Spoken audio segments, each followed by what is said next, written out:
Olá, muito boa tarde. Propostas para dias de férias e referências a um texto fundamental para a humanidade, como é a Bíblia. As leituras das missas deste domingo são as ligações a esse grande livro de revelação e transcendência, e as propostas que hoje fazemos chegam pelo Padre Robson Cruz, pároco de São João de Deus, no Patriarcado de Lisboa. Cumprimento, muito boa tarde. Obrigado, Padre Robson, por estar connosco. Em cada sexta-feira nós analisamos textos da Bíblia e nada de melhor do que ter um biblista connosco para o fazer, mas também, e neste mês de agosto, queremos deixar algumas propostas a quem nos segue, seja de um livro, seja de um local a visitar. Se lhe pedisse para sugerir um livro, a que título, que obra é que iria escolher? Olha, eu gostei muito de um título chamado Vida após a Pandemia, que recolhe um conjunto de locuções do Papa Francisco. Elas não falam da pandemia apenas, mas falam de um tipo de igreja que vai surgir num contexto agora onde paróquias estão mais pobres, os nossos serviços sociais neste momento lutam com sobrevivência, porque com falta de utentes, com dificuldades materiais de responder ao número crescente de pobres traz, não é? E, sobretudo, com uma mudança que esses meses provocaram, que é o medo de frequentar um espaço comunitário, não é? E esta coleção, não é? A Vida após a Pandemia, textos do Papa Francisco, não é? Traz um conjunto de mensagens de esperança de que talvez uma igreja mais pobre, e isto às vezes pode parecer difícil, não é? Mas uma igreja mais pobre também está mais despojada e revela melhor aquilo que ela é do que às vezes confundir-se com os títulos, com as glórias daquilo que nos cerca, não é? Por outro lado, uma igreja que é mais pressionada a dar resposta ao povo concreto que conhece, porque eu sou pároco. Pároco quer dizer uma igreja no meio do povo, e conhecendo as pessoas eu não lhes posso voltar as costas. Mesmo que não tenha recursos para resolver tudo, é aquelas pessoas que a gente tem que socorrer.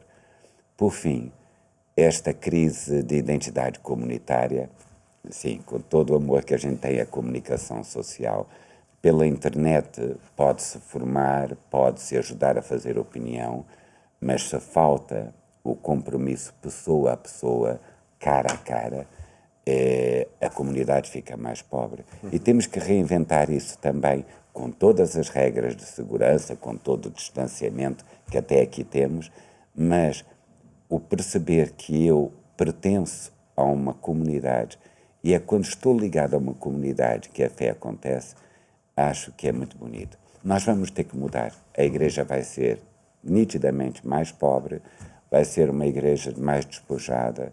Nós, padres, se calhar, vamos ser menos os senhores priores e vamos ter que aprender a ser mais pastores no meio do povo e, desculpe, a cheirar as ovelhas, como diz o Papa Francisco, né?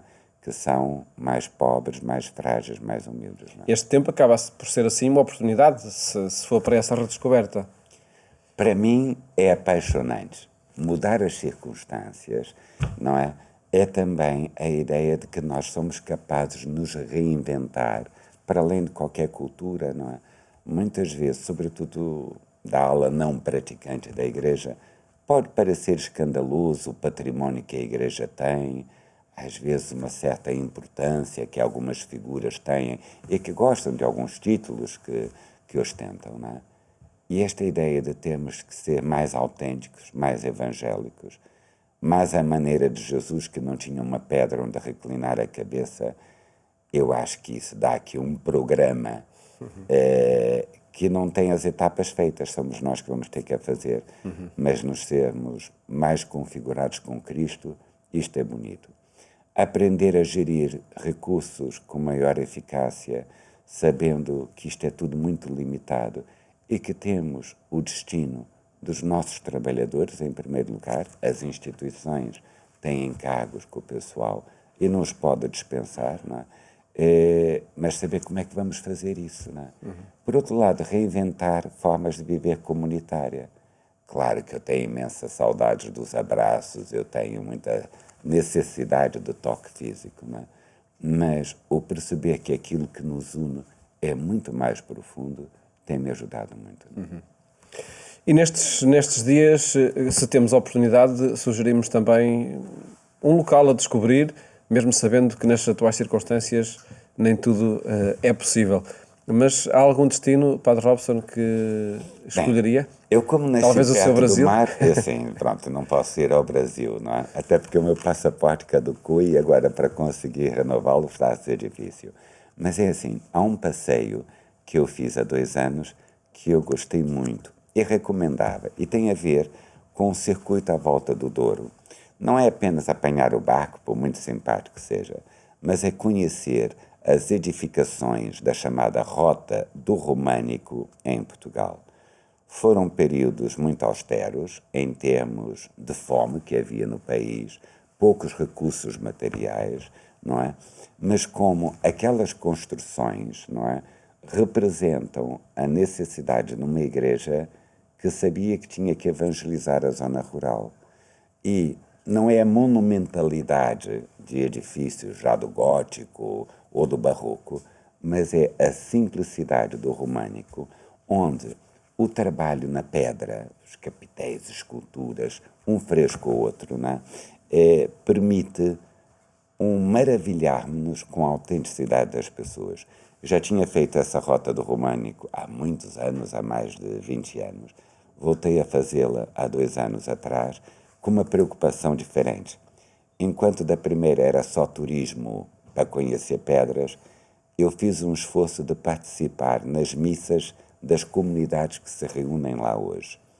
E como um capitel que, sei lá, tem um cachorro a representar um demónio, ou então figuras da vida campestre, não é?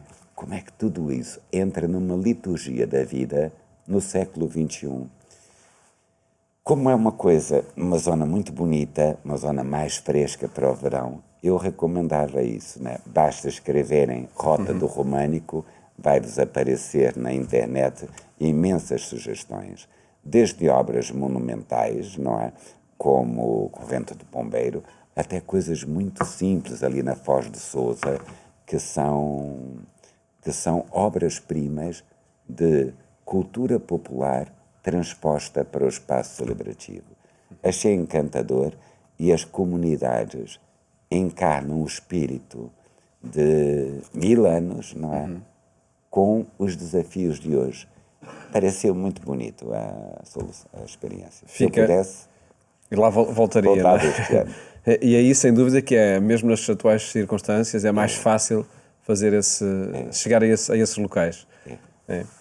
Padre Robson, vamos partir então para a análise aos textos que são lidos nas missas deste domingo, nas circunstâncias em que cada família se encontrar. Vamos analisar o texto do Evangelho e, antes disso, vamos escutá-lo. Naquele tempo, Jesus foi para os lados de Cesareia de Filipe e perguntou aos seus discípulos: Quem dizem os homens que é o Filho do Homem? Eles responderam: Uns dizem que é João Batista, outros que é Elias, outros que é Jeremias ou algum dos profetas.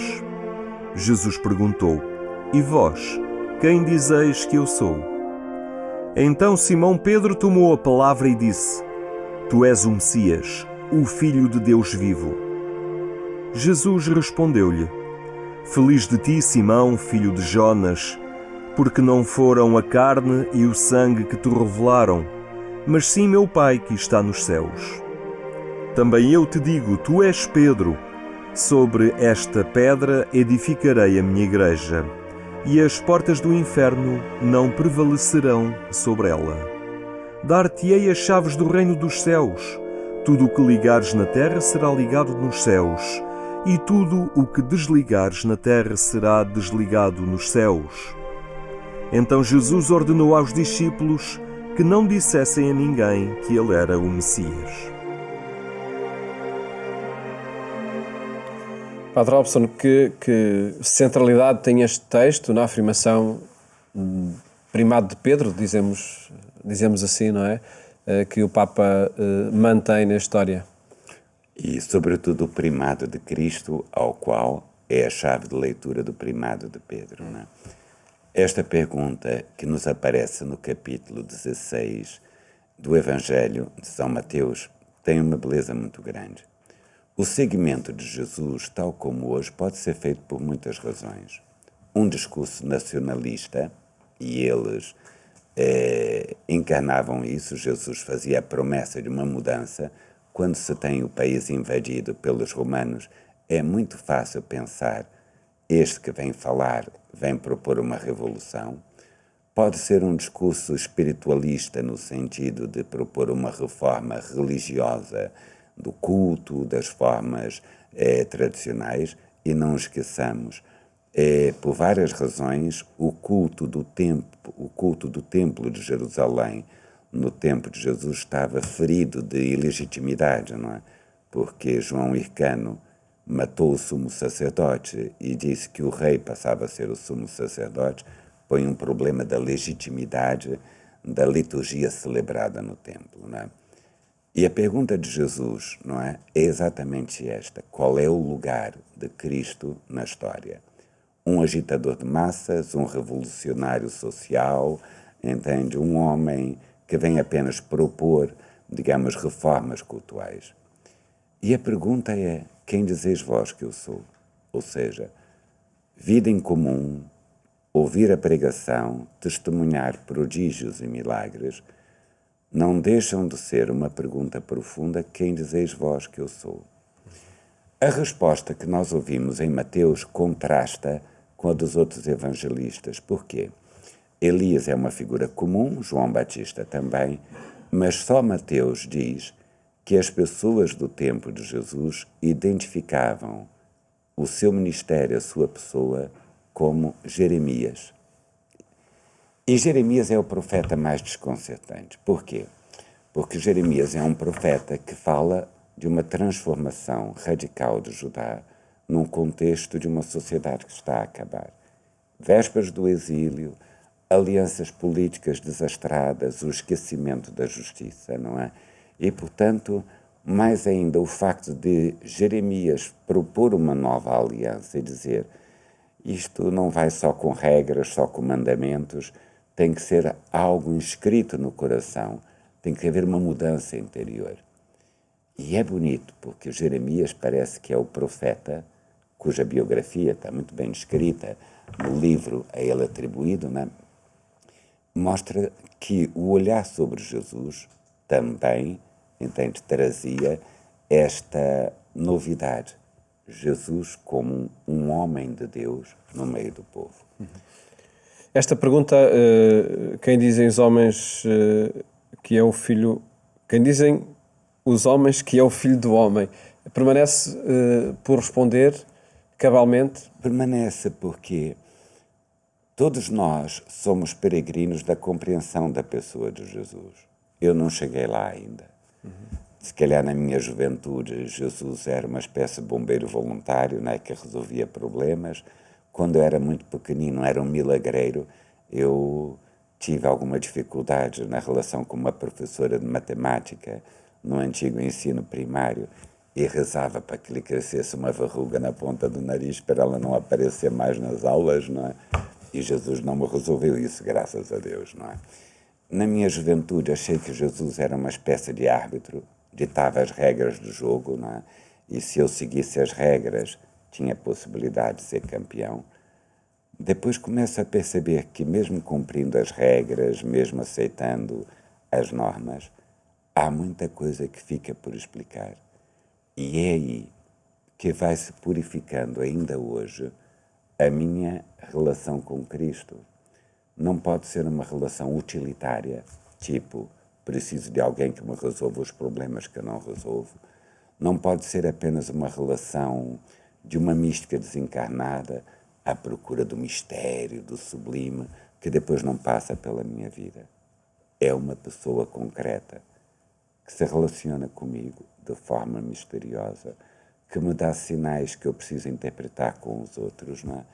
E preciso compreender, não é, o que significa. A resposta de Pedro não é uma resposta isenta de ambiguidades. Ele diz: tu és o Filho de Deus, e isto é muito bonito, a gente diz, é uma confissão sobre a identidade de Jesus como o Verbo eterno do Pai que se faz homem. Mas mesmo aí, um rótulo é um risco. Porque Pedro responde que é o Filho de Deus, mas na sua concepção. Vamos restaurar a grandeza de Israel, eu vou ser primeiro-ministro, os outros podem distribuir as pastas do poder, não é?